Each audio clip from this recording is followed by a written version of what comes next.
హల్లెలూయా, దేవునికి స్తోత్రం. Good morning అండి. వాళ్ళ ఆదివారం కదా, మేల్కొన్నారా? దేవుని మందిరానికి వెళ్ళడానికి సిద్ధపడుతున్నారా? ఇదిగో ఒక చిన్న క్లుప్తమైన సందేశం కూడా ధ్యానిద్దాం. ఒకవేళ టైం అయిపోయిందంటే మీరు వెళ్ళొచ్చిన తర్వాత వినండి. యూట్యూబ్లో మీకోసం ఎప్పుడు ఉంటుంది కదా. కానీ దేవుని మందిరాన్ని మాత్రం నిర్లక్ష్య పెట్టకండి. రెండో చిన్న ప్రార్థన చేసుకుందాం. పరిశుద్ధుడా, నీకు వందనములయ్యా. మరొకసారి నీ నామంలో మేము కూడి రావడానికి, నీ సన్నిధిలో ప్రార్థించుకోవడానికి, నీ వాక్యాన్ని క్లుప్తంగా ధ్యానించటకు ఈ ఉదయకాల ధ్యానాన్ని ఇచ్చావు. నీకు వందనము. మా ఒక్కరితో మాట్లాడమని క్రీస్తునామములో ఇచ్చున్నాము తండ్రి. ఆమేన్.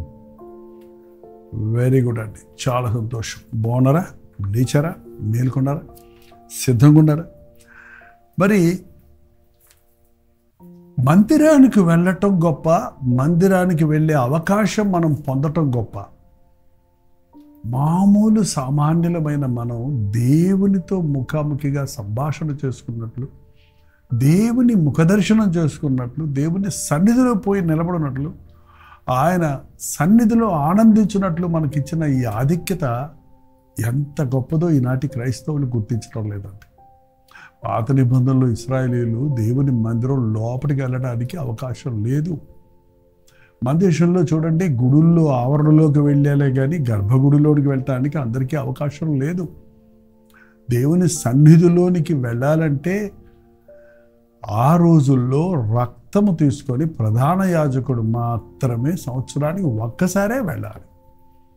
ప్రత్యక్షపు గుడారాన్ని గురించి మీరు ఎరుగుంటే, సొలొమోను కట్టిన మందిరం విషయంలో మీరు తెలుసుకొని ఉంటే, ఆవరణ, పరిశుద్ధ స్థలము, అతి పరిశుద్ధ స్థలం అని 3 భాగాలు ఉంటాయి. ఆవరణలోనికి పాపం చేసిన వారు వారి దోషాలకు పరిహారంగా బలులు తీసుకొని వచ్చి బలులు అర్పించి అక్కడే ఉండాలి. వారి కొరకు యాజకులు అక్కడ బలిని అర్పిస్తారు.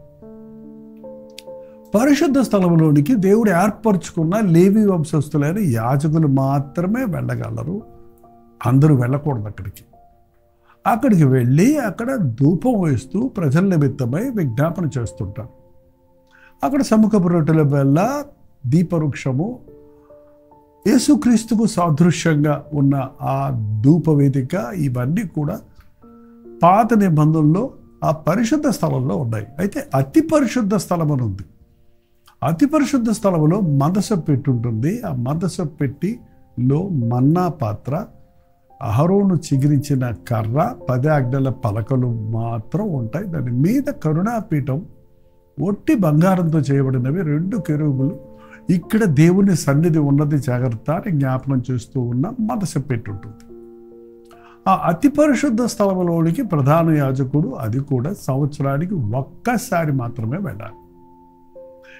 నిర్దోషము నిష్కలంకమైన రక్తమును తీసుకొని మాత్రమే ప్రజల నిమిత్తం ప్రాయశ్చిత్తం చేయటానికి, విజ్ఞాపన చేయటానికి వెళ్ళాలి.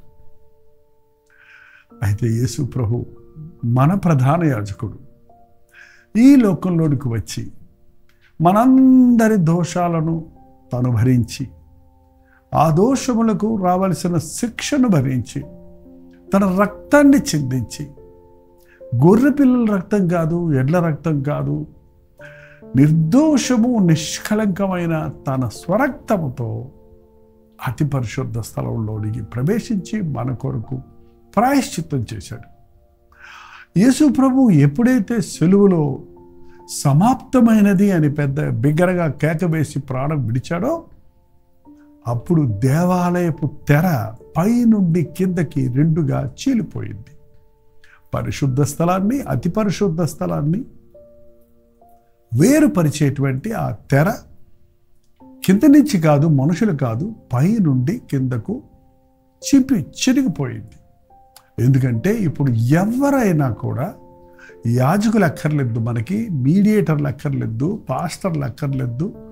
దేవునికిని నరులకును మధ్యవర్తి ఒక్కడే, ఆయన క్రీస్తు యేసు అని ఉన్నారు. మనం ధైర్యంగా ఇవాళ దేవుని మందిరంలో ఆయన కృపాసనం దగ్గరికి వెళ్ళొచ్చు. చూడండి, హెబ్రీయులకు రాసిన పత్రిక 4వ అధ్యాయం 14వ వచనం.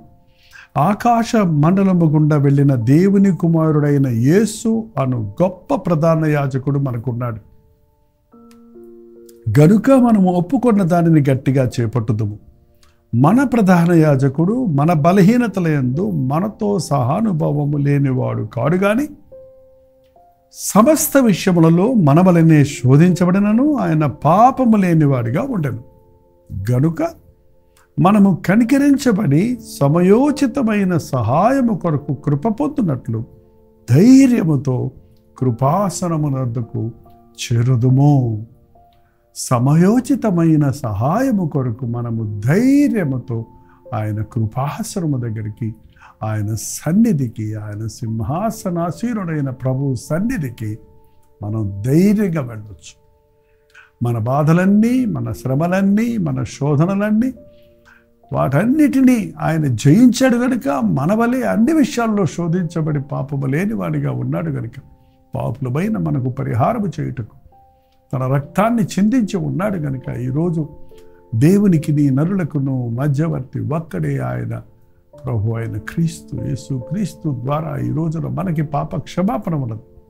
నేరుగా దేవుని దగ్గరికి వెళ్ళొచ్చండి. మనం దేవుని మందిరములో దేవుని సన్నిధికి మనం పాస్టర్ గారిని చూడటానికో, పాస్టర్ ప్రసంగాలు వినటానికో, పాటలు వినటానికో, క్వైర్ వారిని చూడటానికో, క్వైర్లో ఉండటానికో వెళ్తున్నాం అనుకుంటుంటే అది అజ్ఞానం అండి. మనందరము కలిసి ప్రభు సన్నిధిని వెతకడానికి అక్కడికి వెళ్తున్నాం. మనందరము కలిసి దేవాలయంలో ఆయనను స్తుతించి ఆరాధించడానికి వెళుతున్నాం.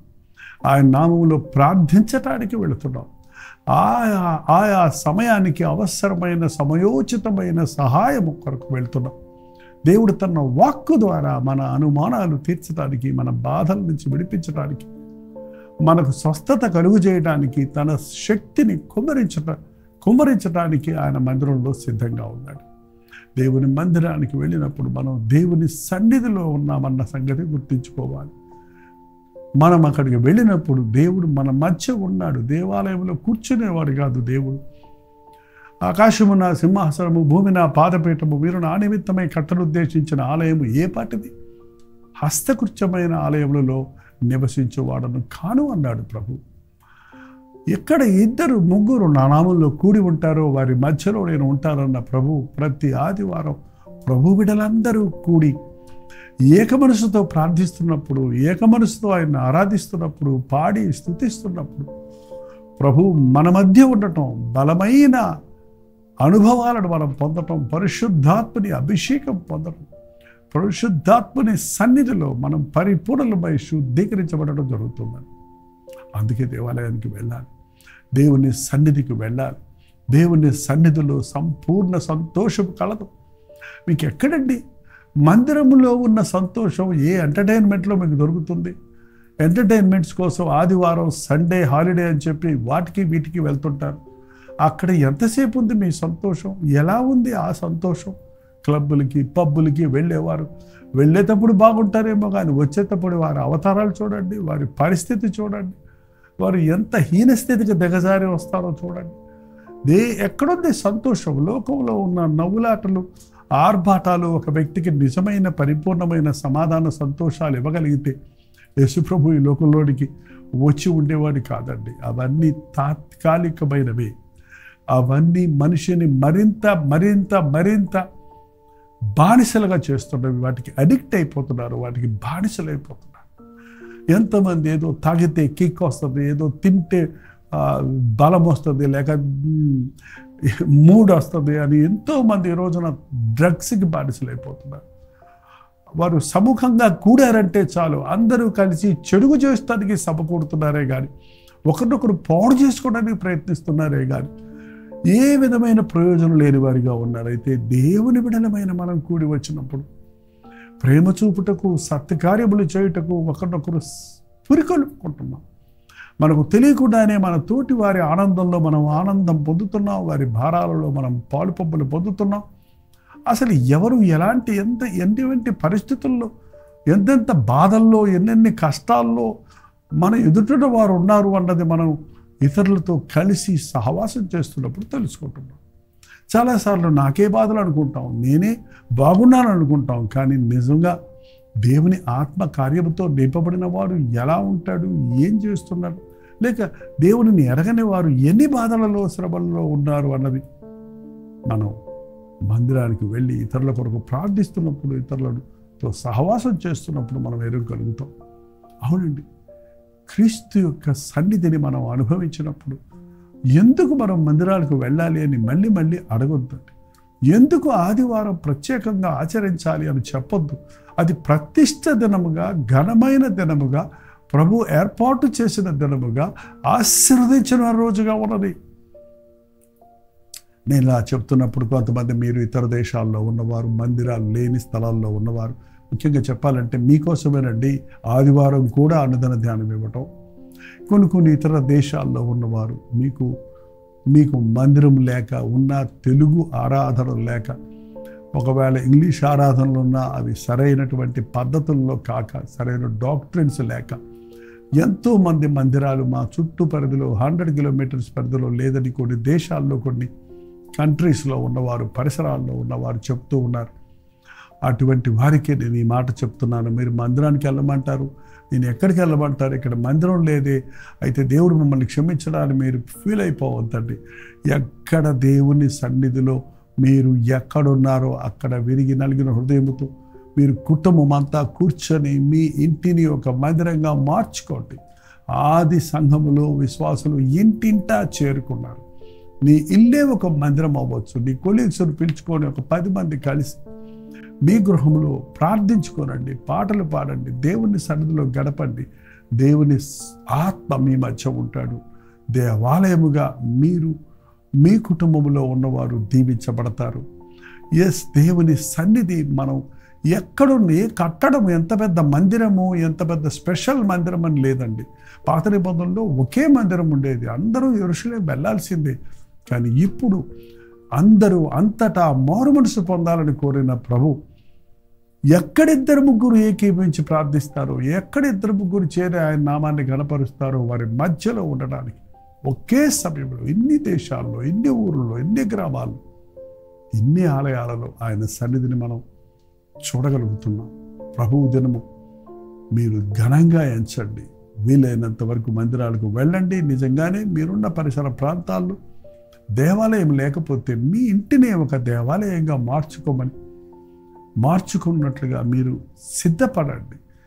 2-3 చర్చ్ మెంబర్షిప్ ఎంత అంటే 2-3 ఉంటే కూడా నేను ఉంటానన్నాడండి ప్రభు. తక్కువ మంది ఉంటే నేను చిన్న సంఘం రానంటారు కొంతమంది సేవకులు. కానీ దేవుని ఏ ఒక్కడు నశించేటి ఇష్టం లేదన్న ప్రభు.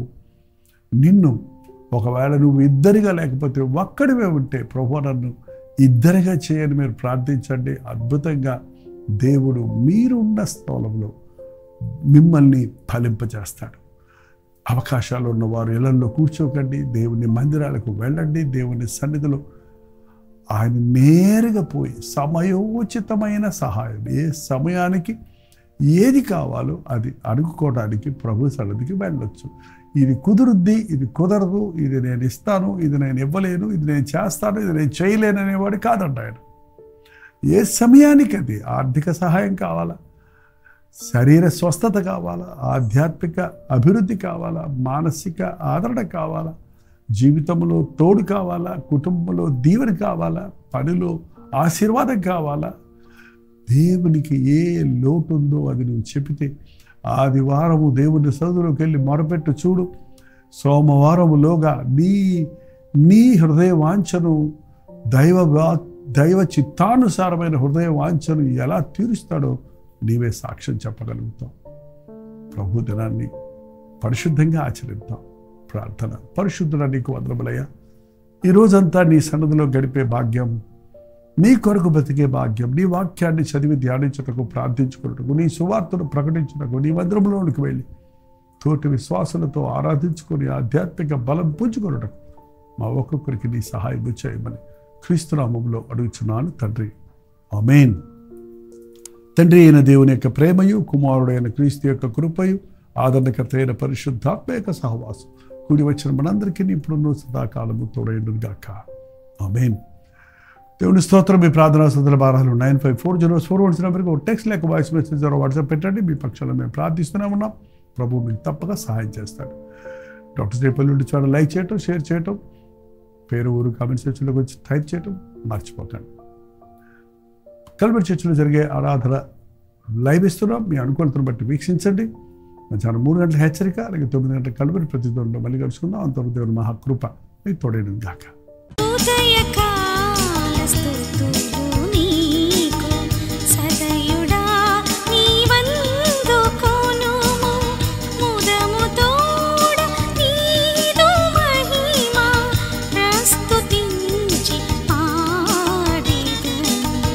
ఉదయ